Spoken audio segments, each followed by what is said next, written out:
오늘은 고난주간 새벽기도의 세 번째 날입니다. 예수 따라가세 주제 세 번째로 오늘은 요한복음 20장 말씀을 통해서 예수님의 신방 따라 라는 제목으로 말씀을 함께 나누고자 합니다.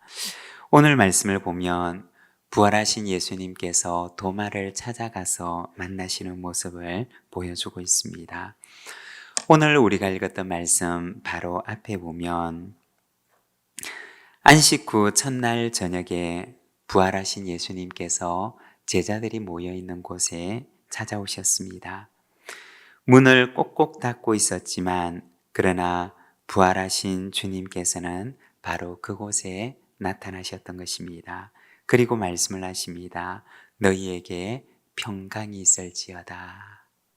그리고 이어서 예수님께서는 제자들에게 말씀을 하십니다. 아버지께서 나를 보내신 것 같이 나도 너희를 보내노라. 부활하신 주님께서 제자들이 모여 있는 곳에 찾아오셨던 것입니다. 그리고 나서 오늘 본문의 말씀이 시작됩니다. 제자들이 다 모여 있었던 그 자리에 오직 한 사람, 예수님의 제자 도마만 그 자리에 없었던 것이었습니다. 오늘 본문 24절에 보면 디두모라 불리는 도마라고 이야기를 합니다. 이 디두모라고 하는 말은 원어 성경의 의미는 쌍둥이라는 뜻을 지닌 말입니다. 아마도 제자들은 그리고 사람들은 그를 가리켜서 도마라고 하는 이름 대신에 쌍둥이, 즉 디두모라고 하는 이름으로 그를 불렀던 것으로 여겨집니다. 성경에 나와 있는 도마의 면모를 보게 되면 도마는 굉장히 단순한 성격을 가진 사람이고, 그리고 때로는 무모할 정도로 의리와 용기를 가지고 있는 사람이었습니다. 요한복음 11장에 보면 나사로가 병들었다는 소식을 듣고서 얼마 후에 예수님께서 제자들에게 나사로가 있는 곳으로 가자라고 말씀을 하십니다. 그러자 제자들이 예수님을 만류합니다. 왜냐하면 방금 베다니가 있는 유대 지역에서 올라왔는데, 그런데 유대에 있는 사람들이 예수님을 돌로 치려고 하는 위협을 겪었던 것입니다. 그래서 제자들은 예수님을 만류했는데, 그때 예수님의 제자 도마가 다른 제자들에게 이렇게 말을 합니다. 요한복음 11장 16절에 보면 이렇게 말씀을 합니다. 디두모라고도 하는 도마가 다른 제자들에게 말하되 우리도 주와 함께 죽으러 가자 하니라. 다른 제자들이 모두가 다 겁을 먹고 있는데, 그런데 이 쌍둥이라고 불리는 제자 도마가 말을 하는 것입니다. 우리도 주와 함께 죽으러 가자. 여러분, 도마는 어떤 사람이었을까요? 도마는 이해타산을 생각하는 사람이 아니었던 것입니다. 그는 굉장히 단순한 사람이고, 그리고 또 용기가 있는 사람이고, 그리고 충직한 예수님의 제자였던 것입니다.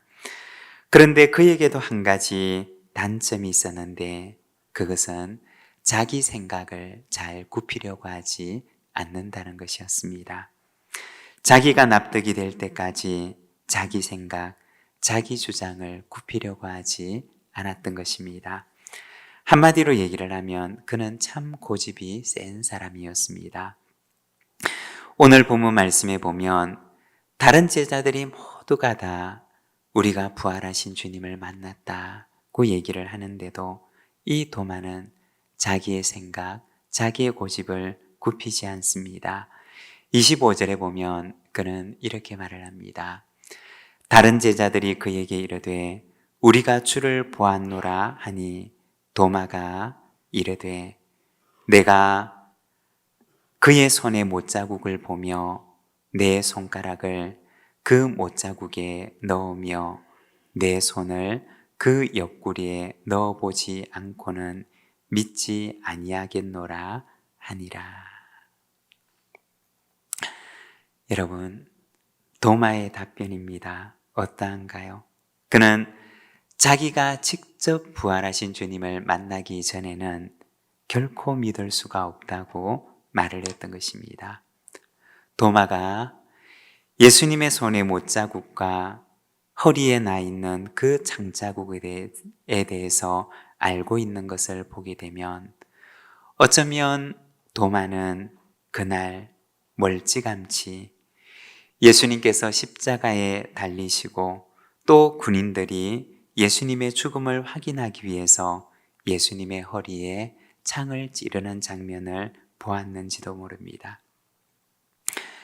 그리고 그는 마음속에 그가 보았던 그것이 사실이고 그리고 팩트라고 생각했는지 모릅니다. 그래서 그는 더 예수님의 부활을 믿을 수가 없었는지 모릅니다. 오늘 말씀에 보면 바로 그러한 도마를 부활하신 예수님께서 찾아와서 만나주시는 것입니다. 도마를 찾아오신 예수님의 신방이었던 것입니다. 신방이라고 하는 말은 지금 화면에 한자가 나와 있는데 한자로 보게 되면 찾을 심자에다가 찾다 그리고 방문하다 라는 뜻을 지닌 방자를 사용합니다. 다시 말해서 신방이라고 하는 것은 찾아가서 방문하는 것을 말하는 것입니다. 부활하신 예수님께서는 그러한 도마를 찾아가서 만나 주셨던 것입니다. 바로 예수님의 신방이었던 것입니다. 예수님의 신방은 어떤 신방이었을까요? 먼저 첫 번째는 한 사람을 위한 신방이었습니다. 24절 말씀을 우리가 함께 봉독하겠습니다. 12제자 중에 하나로서 디두모라 불리는 도마는 예수께서 오셨을 때 함께 있지 아니한지라.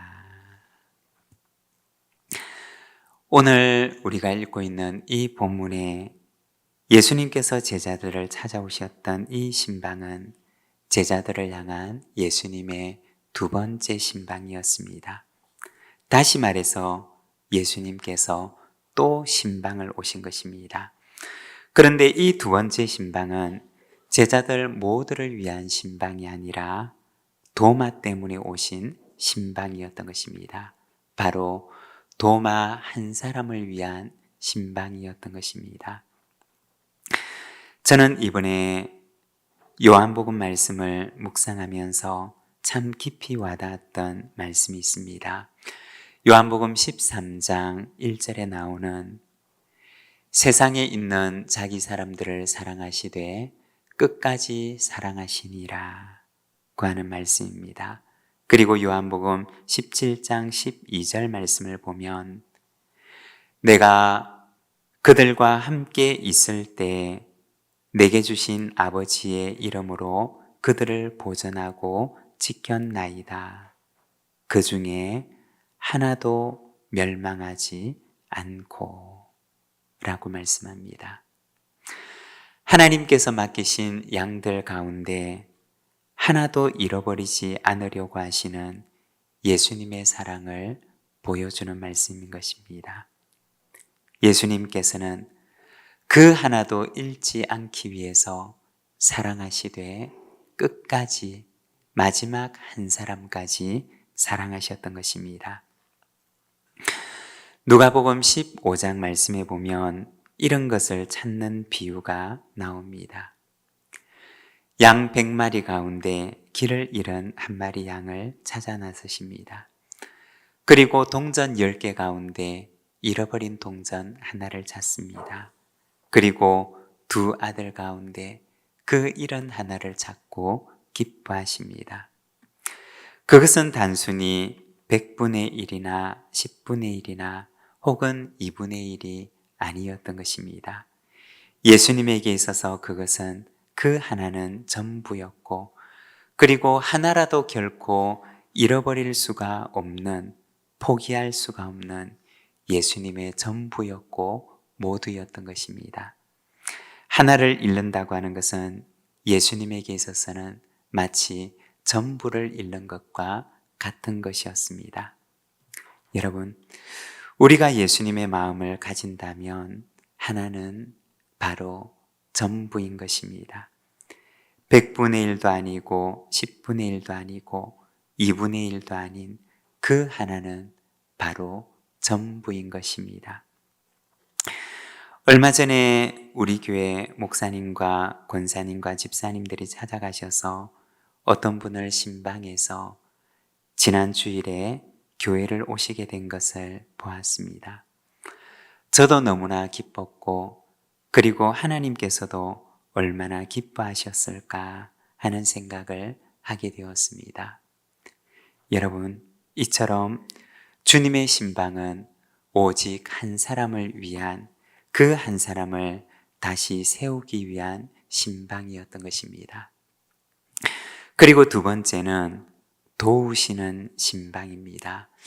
27절 말씀을 우리 함께 봉독하겠습니다. 도마에게 이르시되 내 손가락을 이리 내밀어 내 손을 보고 내 손을 내밀어 내 옆구리에 넣어보라. 그리하여 믿음 없는 자가 되지 말고 믿는 자가 되라. 여러분, 우리가 이 말씀을 보게 되면 도마의 말이 얼마나 유치한가요? 다른 제자들이 다 예수님을 보았다고 하는데 이 도마는 내가 내 손가락을 예수님의 그 못자국에 넣어보고 내 손을 예수님의 그 허리에 넣어보지 않고서는 나는 못 믿겠다라고 하는 그 도마의 말이 얼마나 유치한가요? 그런데 그렇다고 해서 자신의 상처를 보여주시면서까지 한번 만져보라고 하시는 예수님의 말씀도 얼마나 유치한가요? 그런데 예수님께서는 도마의 눈높이에 내려오셔서 그의 연약한 믿음을 도우셨던 것입니다. 키가 큰 사람은 키가 작은 사람의 눈높이에 맞출 수 있지만 키가 작은 사람은 키가 큰 사람의 눈높이에 맞출 수가 없습니다. 눈높이를 맞추려면 키가 큰 사람이 스스로 자신의 자세를 낮추어야지 서로 눈을 마주할 수 있는 것입니다. 우리가 성경을 보게 되면 부활하신 예수님께서는 무덤에서 울고 있는 막달라 마리아에게 찾아가시고, 그리고 두려움 속에서 문을 꼭 닫고 있는 제자들에게 찾아가시고, 의심하고 있는 제자 도마에게 찾아가시고, 또 실패한 제자 베드로에게 찾아가십니다. 그리고 그들의 눈높이에서 그들의 연약함을 도우셨던 것입니다. 한 사람 한 사람을 도우시려고 부지런히 신방을 다니셨던 것이 바로 우리 예수님의 모습이었던 것입니다. 여러분, 우리도 눈을 들어서 본다면 연약한 형제, 연약한 자매들이 얼마나 많이 있을까요? 주님께서는 오늘 우리에게 무엇이라고 말씀하실까요? 나와 함께 가자 라고 말씀하시지 않으실까요? 주님께서는 우리에게 약속하십니다. 내가 어디로 가든지 내가 너와 함께 하겠다 라고 하십니다. 여러분, 주님과 함께 연약한 이들을 세우는 자가 되시기를 바랍니다. 그리고 세 번째는 제자들의 본이 되는 신방입니다. 여러분, 훗날 제자들은 어떻게 되었을까요? 성경과 내려오는 전승에 따르면 그들은 예수님을 따라서 온 세상 곳곳에 나가서 복음을 전합니다. 그리고 믿음이 연약한 이들이 있는 곳이라면 어디든지 찾아가서 그들의 연약한 믿음을 도웁니다. 마치 예수님께서, 부활하신 예수님께서 그들을 하나하나 찾아오셔서 그들의 연약함을 도우셨던 것처럼 그들도 주님의 그 신방을 본받아서 믿음이 연약한 이들이 있는 곳이라면 찾아가서 그들을 만나고 그들을 세웁니다. 누가복음 22장 31절과 32절에 보면 예수님께서 베드로에게 이렇게 말씀을 하십니다.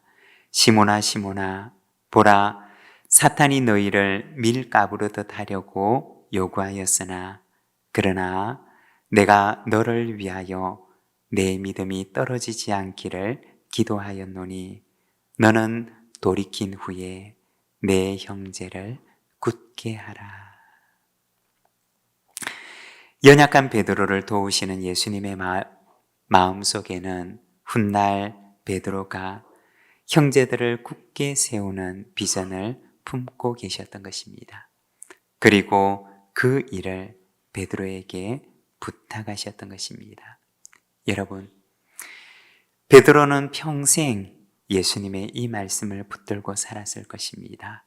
너는 돌이킨 후에 내 형제들을 굳게 하라.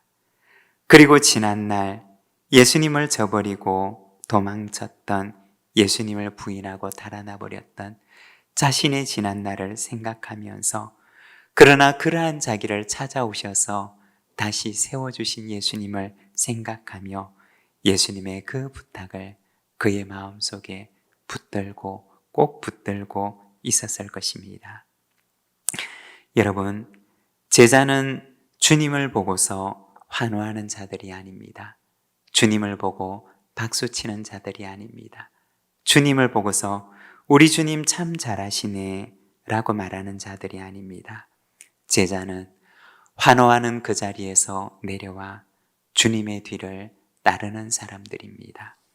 여러분, 우리는 주님을 향해 환호하는 사람입니까? 아니면 우리는 주님을 따르는 사람입니까? 환호하는 자리에서 내려와서 조용히 주님의 뒤를 따르는 주님의 참된 제자들이 되시기를 바랍니다.